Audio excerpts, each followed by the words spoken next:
নমস্কার বন্ধুরা, তোমাদের WBP KP, WBP SI, clerkship ও রাজ্য পঞ্চায়েত পরীক্ষা অর্থাৎ আসন্ন সমস্ত পরীক্ষার জন্য দুর্দান্ত কমনযোগ্য জিকে নিয়ে আমরা হাজির হয়েছি।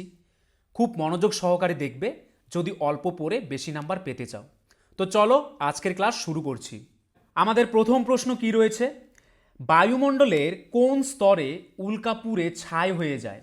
বায়ুমণ্ডলের কোন স্তরে উল্কাপুরে ছাই হয়? অ্যান্সারটি কিন্তু হয়ে যাবে অপশন সি, মেসোস্ফিয়ারে। বায়ুমণ্ডলের মেসোস্ফিয়ারে মহাকাশ থেকে আগত উল্কাপুরে কি হয়ে যায়? ছাই হয়ে যায়। এটি স্ট্র্যাটোস্ফিয়ারের ওপরে অবস্থিত, যা ৮০ কিলোমিটার উচ্চতা পর্যন্ত বিস্তৃত। এই স্তরে আবারও উচ্চতা বৃদ্ধির সাথে সাথে তাপমাত্রা কমতে শুরু করে এবং ৮০ কিমি উচ্চতায় -১০০ ডিগ্রি সেলসিয়াস পর্যন্ত পৌঁছায়। মহাকাশ থেকে প্রবেশের সময় উল্কা এই স্তরে পুড়ে যায়। মেসোস্ফিয়ারের ওপরের সীমাটি মেসোপোজ নামে পরিচিত। তাহলে মেসোস্ফিয়ারের ওপরের সীমাটি কী নামে পরিচিত? মেসোপোজ। স্ট্র্যাটোস্ফিয়ার অঞ্চলে ঝড় বৃষ্টি না থাকায় স্ট্র্যাটোস্ফিয়ারকে শান্তমণ্ডল বলা হয়। তাহলে কোন স্তরকে শান্তমণ্ডল বলা হয়? অ্যান্সারটি হয়ে যাবে স্ট্র্যাটোস্ফিয়ার। স্ট্র্যাটোস্ফিয়ারে আবহাওয়া শুষ্ক ও শান্ত থাকায় এই অঞ্চল দিয়ে জেট বিমান চলাচল করে থাকে। তাহলে কোন স্তর দিয়ে জেট বিমান চলাচল? স্ট্র্যাটোস্ফিয়ার বা শান্তমণ্ডল দিয়ে জেট বিমান চলাচল করে। তারপর কি রয়েছে? ট্রোপোস্ফিয়ার স্তর। মৃদু বাতাস, বজ্রপাত, টাইফুন, বজ্রপাত এবং বৃষ্টির উপাদান এই স্তরে ঘটে। ন্যায়ের শৃঙ্খলা স্থাপন করেন কে? কে ন্যায়ের শৃঙ্খলা স্থাপন করেন? অ্যান্সারটি হয়ে যাবে মুঘল সম্রাট জাহাঙ্গীর ন্যায়ের শৃঙ্খলা স্থাপন করেন। জাহাঙ্গীর কত সাল পর্যন্ত রাজত্ব করেছিল? ১৬০৫ থেকে ১৬২৭ সাল পর্যন্ত। আকবরের স্ত্রী মারিয়ম উজ জুমানির পুত্র ছিলেন জাহাঙ্গীর। তিনি যোধপুরের রাজকন্যা ছিলেন এবং তার অপর নাম যোধাবাই ছিল বলে মনে করা হয়। আসল নাম কি ছিল? সেলিম, আকবরের জ্যৈষ্ঠ পুত্র। উপাধি কি ছিল? নুরুদ্দিন মোহাম্মদ জাহাঙ্গীর বাদশাহ গাজী। জাহাঙ্গীর ১৬১২ সালে বাংলার ১২ ভূঁইয়াদের পরাজিত করেন। এই যুদ্ধে মোগল সেনাপতি ছিলেন ইসলাম খাঁ। তিনি মুসা খাঁ ও প্রতাপাদিত্যকে পরাজিত করেন। এরা ১২ ভূঁইয়াদের অন্যতম নেতা ছিলেন। আহমদনগরের মন্ত্রী মালিক অম্বরকে যুবরাজ খুরম পরাস্ত করলে জাহাঙ্গীর খুররমকে শাহজাহান উপাধি দেন। তাহলে জাহাঙ্গীর কাকে খুররম উপাধি দেন? শাহজাহানকে। জাহাঙ্গীর ১৬২২ সালে পারস্য কান্দাহার পুনরুদ্ধার করেন। তিনি দিল্লির রেড ফোর্টে মতি মসজিদ তৈরি করেন। বিচার প্রার্থীর জন্য আগ্রার দুর্গ থেকে যমুনার তীর পর্যন্ত সোনার শিকল ঝুলিয়ে দেন, জঞ্জিরি আদল যাকে বলা হয়। জাহাঙ্গীর আত্মচরিত কি নাম? তুজুকি জাহাঙ্গীরি। জাহাঙ্গীরের আত্মচরিতর নাম কি? তুজুকি জাহাঙ্গীরি। যেটা কোন ভাষায় লেখা? যেটা তুর্কি ভাষায় লেখা। তিনি পঞ্চম শিখগুরু অর্জুনকে হত্যা করেছিলেন। তিনি ষষ্ঠ শিখগুরু হরকিষাণকে হত্যা করেছিলেন। নূরজাহান জাহাঙ্গীরের প্রিয়তমা পত্নী। তাহলে জাহাঙ্গীরের পত্নীর নাম কি? নূরজাহান। নূরজাহান কথার অর্থ কি? নূরজাহান কথার অর্থ হচ্ছে জগতের আলো। তার পূর্ব নাম ছিল কি? মেহেরুন্নিসা। জাহাঙ্গীর তার নাম দেন কি? নূরজাহান। নূরজাহানের পিতার নাম কি ছিল? মির্জা গিয়াস বেক ইরানি ভাষায়, বা ইমতাজ উদ্দৌলা, বা কি? ইমতাজ উদ্দৌলা। ভাই আসফ খাঁ মুমতাজের বাবা। ভাই আসফ খাঁ ছিলেন মুমতাজের বাবা। নূরজাহানকে বাদশাহ বেগম বা সাম্রাজ্যের প্রথম নারীর সম্মান দেওয়া হয়। স্মিথ নূরজাহানকে সিংহাসনের পশ্চাদের শক্তি বা পাওয়ার বিহাইন্ড দ্য থ্রোন বলে উল্লেখ করেছেন। নূরজাহান পিতা স্মৃতি হিসেবে ইতিমাদ উদ্দৌলা সমাধিসৌধ নির্মাণ করেন। ইংল্যান্ডের যুবরাজ প্রথম জেমসের দূত হিসাবে ক্যাপ্টেন হকিংস ১৬০৮ সাল এবং এডওয়ার্ড স্যার থমাস রো ১৬১৫ সালে জাহাঙ্গীরের দরবারে এসেছিলেন। তাহলে জাহাঙ্গীরের দরবারে কোন দুজন দূত এসেছিলেন? ক্যাপ্টেন হকিংস আর কি? এডওয়ার্ড এবং স্যার টমাস রো। জাহাঙ্গীরের শাসনকালে মুঘল যুগের চিত্রশিল্পের সর্বাধিক উন্নতি সাধন হয়েছিল বলে মনে করা হয়। এই সময় চিত্রগুলিতে তাৎপর্যপূর্ণভাবে একক প্রতিপ্রকৃতির ব্যবহার দেখা যায়। উস্তাদ মনসুর ছিলেন খুবই উল্লেখযোগ্য শিল্পী। ইউরোপীয় রীতি, তেল রঙের ব্যবহার ও রাজাদের একক প্রতিকৃতি তিনি নিজের চিত্রশিল্পে অনুসরণ করেছিলেন। সম্রাট জাহাঙ্গীর বহু হিন্দি গান রচনা করেন। তিনি মানসবদারদের জন্য সিয়াসপা দোয়াসপা প্রথা চালু করেন। তিনি মনসবদারদের জন্য কোন প্রথা চালু করেন? সিয়াসপা ও দোয়াসপা প্রথা চালু করেন। তারপর দেখো জাহাঙ্গীরের সমাধি কোথায় অবস্থিত? লাহোরে। জাহাঙ্গীর কাংড়া দুর্গ বা নগরকোট জয় করেন। জাহাঙ্গীরের সময় থেকে ইউরোপীয় বণিকদের সঙ্গে মুঘলদের কি ঘনিষ্ঠ সম্পর্ক গড়ে ওঠে? পরবর্তী প্রশ্ন, পণ্ডিত শিবকুমার শর্মা কিসের বাদক ছিলেন? পণ্ডিত শিবকুমার শর্মা কিসের বাদক ছিলেন? অ্যান্সারটি হয়ে যাবে অপশন সি, সন্তর বাদক ছিলেন। পণ্ডিত শিবকুমার শর্মা একজন সন্তর বাদক ছিলেন। তারপর দেখো কয়েকজন উল্লেখযোগ্য তবলা বিশেষজ্ঞদের নাম: ওস্তাদ আল্লাহ রাক্কা খান, জাকির হোসেন, কিষান মহারাজ, সাবির খান, সন্দীপ দাস, শান্তাপ্রসাদ, শকত আহমদ খান, রাধাকান্ত নন্দী। তারপরে দেখো সেতার বিশেষজ্ঞ: রবিশঙ্কর, বিলায়েত খান, বুদ্ধদিত্য মুখার্জি, নিখিল ব্যানার্জি এবং কে অনুষ্কা শঙ্কর। তারপর কয়েকজন উল্লেখযোগ্য বাঁশিবাদক কে ছিলেন: হরিপ্রসাদ চৌরাশিয়া, খুবই ইম্পর্টেন্ট, পান্নালাল ঘোষ, টি আর মহালিঙ্গম। শারদ বিশেষজ্ঞ কারা কারা ছিলেন: আমজাদ আলী খান, আলাউদ্দিন খান, আলী আকবর খান, বুদ্ধদেব দাশগুপ্ত ও ওয়াজাহাত খান। ভ্রমণকারী ইবন বতুতা কোন দেশ থেকে এসেছিলেন? ভ্রমণকারী ইবন বতুতা কোন দেশ থেকে এসেছিলেন? অ্যান্সারটি হয়ে যাবে অপশন এ, মরক্কো থেকে এসেছিলেন। তারপর দেখো হিউয়েনসাং রিলেটেড কিছু কি পয়েন্টস। চীনা তীর্থযাত্রী হিউয়েনসাং প্রামাণিক বৌদ্ধলিপি সুরক্ষিত করার লক্ষ্যে হর্ষবর্ধনের রাজত্বকালে ভারত সফর করেছিলেন। তিনি প্রায় 15 বছর ভারতে অবস্থান করেন এবং তার সিইউকি বইতে তার অভিজ্ঞতা লিপিবদ্ধ করেন। ইবন বতুতা মোহাম্মদ বিন তুগলকের সময় ভারতে আসেন। অলবিরুনি উজবেকিস্তান থেকে এসেছেন। অলবিরুনি ছিলেন প্রথম মুসলিম পণ্ডিত যিনি ভারত এবং এর ব্রাহ্মণ্য ঐতিহ্য কি করেন? অধ্যয়ন করেন। তাকে ভারত বিদ্যার জনক এবং প্রথম নৃতত্ত্ববিদ বলা হয়। ন্যাশনাল ক্যাডেট কর্পস গঠিত হয় কত সালে? ন্যাশনাল ক্যাডেট কর্পস অর্থাৎ এনসিসি কত সালে গঠিত হয়? অ্যান্সারটি হয়ে যাবে অপশন সি, 1948 সালে। 1948 সালে এনসিসি বা ন্যাশনাল ক্যাডেট কর্পস গঠিত হয়। এনসিসি 15 জুলাই 1948-এ নতুন দিল্লিতে উত্থাপিত হয়েছিল, যা 1948 সালে নভেম্বর মাসের চতুর্থ রবিবার ছিল। এটি বিশ্বের বৃহত্তম ইউনিফর্মধারী যুব সংগঠন। বন্ধুরা, আরেকটি কথা, WBP constable, SI and KP constable অধ্যায়ভিত্তিক সেরা প্রস্তুতি নিতে আমাদের হোয়াটসঅ্যাপ নাম্বারে একবার হোয়াটসঅ্যাপ করে নাও। গণিত, ইংরেজি, জিকে, রিজনিং প্রত্যেকটা বিষয়ে একদম অধ্যায় ধরে ধরে বেসিক লেভেল থেকে একদম প্রথম থেকে ক্লাস করানো হবে। মাসিক কোনো বেতন নেই, পরীক্ষা পর্যন্ত সেরা গাইডেন্স পাবে নতুন সিলেবাস অনুযায়ী। Live class, recorded class plus PDF all পাবে। একবার পেমেন্ট করলেই যতদিন না চাকরি পাচ্ছ ক্লাস করতে পারবে। One time payment. 5 জন আলাদা আলাদা টিচার্সের মাধ্যমে তোমাদের প্রত্যেকটি সাবজেক্ট ধরে ধরে অঙ্ক একদম যারা কিছুই বুঝতে পারো না তাদের জন্য জলের মতো সহজ করে বুঝিয়ে দেওয়া হবে।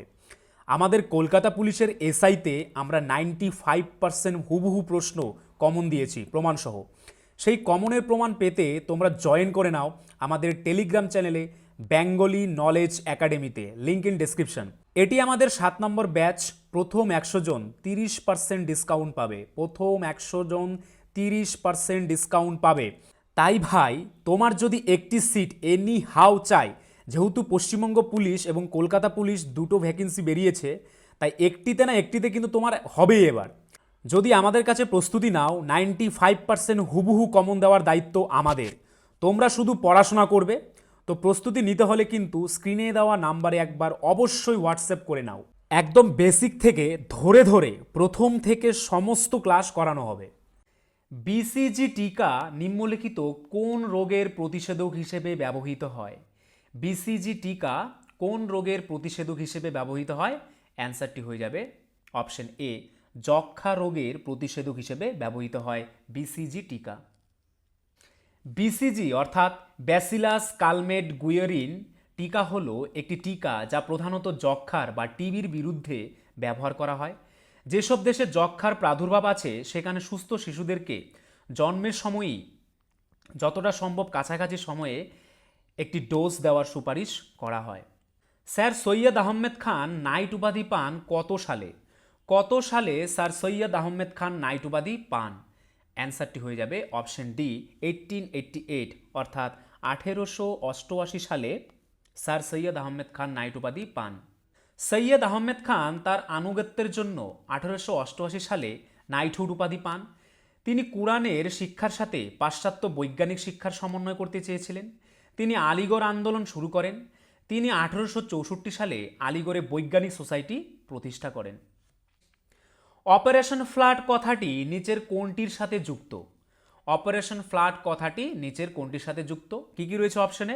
দুগ্ধ উৎপাদন, গম উৎপাদন, বন্যা নিয়ন্ত্রণ, জল সংরক্ষণ। কি হবে অ্যান্সারটি? অ্যান্সারটি হয়ে যাবে অপশন এ, দুগ্ধ উৎপাদন। অপারেশন ফ্লাড কথাটি দুগ্ধ উৎপাদনের সাথে সম্পর্কযুক্ত। অপারেশন ফ্লাড হলো দুগ্ধ খাতের কর্মক্ষমতা বাড়ানোর একটি মিশন। অপারেশন বন্যাকে বা অপারেশন ফ্লাডকে ভারতের শ্বেত বিপ্লব বলা হয়। 1970 সালে চতুর্থ পঞ্চবার্ষিকী পরিকল্পনার সময় জাতীয় দুগ্ধ উন্নয়ন বোর্ড কর্তৃক অপারেশন ফ্লাড চালু করা হয়েছিল। কোয়ান্টাম তত্ত্বের প্রবক্তা হলেন? কোয়ান্টাম তত্ত্বের প্রবক্তা কে? খুবই ইম্পর্টেন্ট একটি প্রশ্ন। অ্যান্সারটি হয়ে যাবে option B, Max Planck. Max Planck হচ্ছে কোয়ান্টাম তত্ত্বের প্রবক্তা।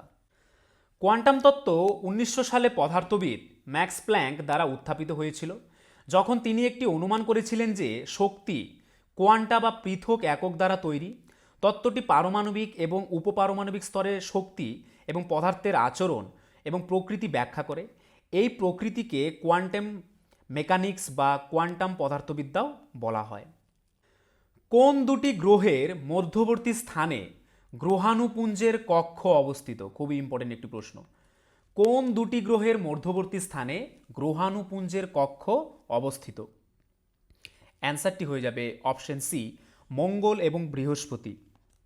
মঙ্গল এবং বৃহস্পতি গ্রহের মধ্যবর্তী স্থানে গ্রহাণুপুঞ্জের কক্ষ অবস্থিত। মঙ্গল এবং বৃহস্পতি গ্রহের মধ্যে গ্রহাণুপুঞ্জের বলয় অবস্থিত।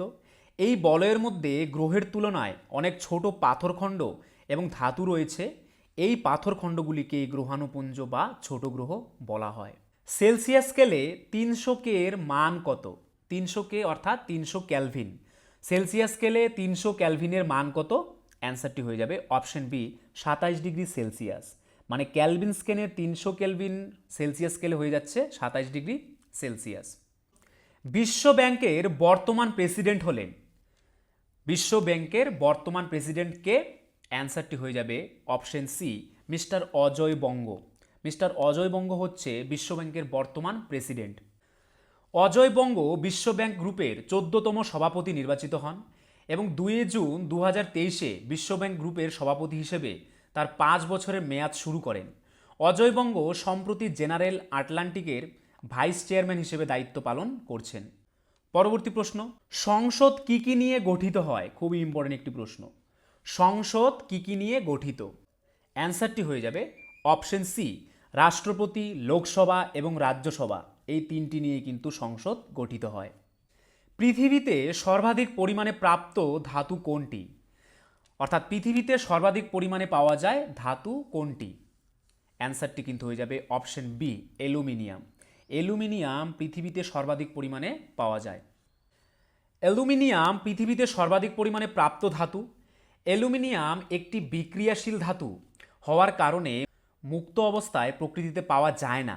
অ্যালুমিনিয়াম অক্সিজেন ও সিলিকনের পর পৃথিবীর ভূত্বকে প্রাপ্ত তৃতীয় সর্বাধিক পরিমাণে প্রাপ্ত মৌল।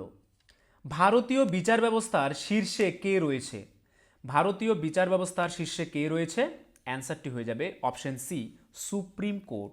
ভারতীয় বিচার ব্যবস্থার শীর্ষে সুপ্রিম কোর্ট রয়েছে। কোন অঙ্গকে মানবদেহের ব্লাড ব্যাংক বলা হয়? খুবই ইম্পর্টেন্ট একটি প্রশ্ন। কোন অঙ্গকে মানবদেহের ব্লাড ব্যাংক বলা হয়? অ্যান্সারটি হয়ে যাবে অপশন সি, প্লীহা। প্লীহাকে মানবদেহের ব্লাড ব্যাংক বলা হয়। কোন বাহমনি সুলতান বিজাপুরের বিখ্যাত গোল গম্বুজ নির্মাণ করেন? কোন বাহমনি সুলতান বিজাপুরের বিখ্যাত গোল গম্বুজ নির্মাণ করেন? অ্যান্সারটি হয়ে যাবে অপশন এ, মোহাম্মদ আদিল শাহ। মোহাম্মদ আদিল শাহ বিজাপুরের বিখ্যাত গোল গম্বুজ নির্মাণ করেন। গোল গম্বুজ হল মোহাম্মদ আদিল শাহ ও তার 2 স্ত্রীর সমাধি। এটি কর্ণাটকের বিজাপুরে অবস্থিত। এর নির্মাণ কাজ 1626 সালে শুরু হয় এবং 1656 সালে শেষ হয়। শাহজাহান তাজমহল, লালকেল্লা, মতি মসজিদ, জামে মসজিদ ইত্যাদি কী করেন? নির্মাণ করেন। প্রথম ভারতরত্ন পুরস্কার প্রাপক হলেন বা প্রথম ভারতরত্ন পুরস্কার প্রাপক ব্যক্তিকে?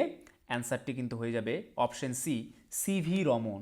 সিভি রমন প্রথম ভারতরত্ন পুরস্কার প্রাপ্ত ব্যক্তি। 1954 সালে রাজনীতিবিদ চক্রবর্তী রাজা গোপালাচারী দার্শনিক সর্বপল্লী রাধাকৃষ্ণন ও বিজ্ঞানী চন্দ্রশেখর ভেঙ্কটরামন ভারতরত্ন সম্মান পান। তারাই ছিলেন এই সম্মানের প্রথম প্রাপক। সংসদের যুগ্ম অধিবেশন আহ্বান করেন কে? সংসদের যুগ্ম বা যৌথ অধিবেশন কে আহ্বান করেন? অ্যান্সারটি হয়ে যাবে অপশন সি, রাষ্ট্রপতি। রাষ্ট্রপতি সংসদের যুগ্ম অধিবেশন আহ্বান করেন। সংবিধানের 108 নং ধারার অধীনে যৌথ অধিবেশন রাষ্ট্রপতি কর্তৃক আহ্বান করা হয় এবং স্পিকার সভাপতিত্ব করেন। স্পিকারের অনুপস্থিতিতে ডেপুটি স্পিকার সভাপতিত্ব করেন এবং তার অনুপস্থিতিতে ডেপুটি চেয়ারম্যান যৌথ অধিবেশনে সভাপতিত্ব করেন। ভর সংখ্যা ইকুয়াল টু কি? খুবই ইম্পর্টেন্ট একটি প্রশ্ন। ভর সংখ্যা ইজ ইকুয়াল টু কি? অ্যান্সারটি হয়ে যাবে প্রোটন সংখ্যা প্লাস নিউটন সংখ্যা। ভর সংখ্যা ইকুয়াল টু হচ্ছে প্রোটন সংখ্যা প্লাস নিউট্রন সংখ্যা।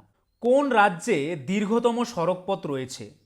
কোন রাজ্যে দীর্ঘতম সড়কপথ রয়েছে? অ্যান্সারটি হয়ে যাবে অপশন বি, উত্তরপ্রদেশ। উত্তরপ্রদেশ রাজ্যে দীর্ঘতম সড়কপথ রয়েছে। জাতীয় সড়ক 44 অর্থাৎ NH 44 হল ভারতের প্রধান এবং দেশের দীর্ঘতম হাইওয়ে।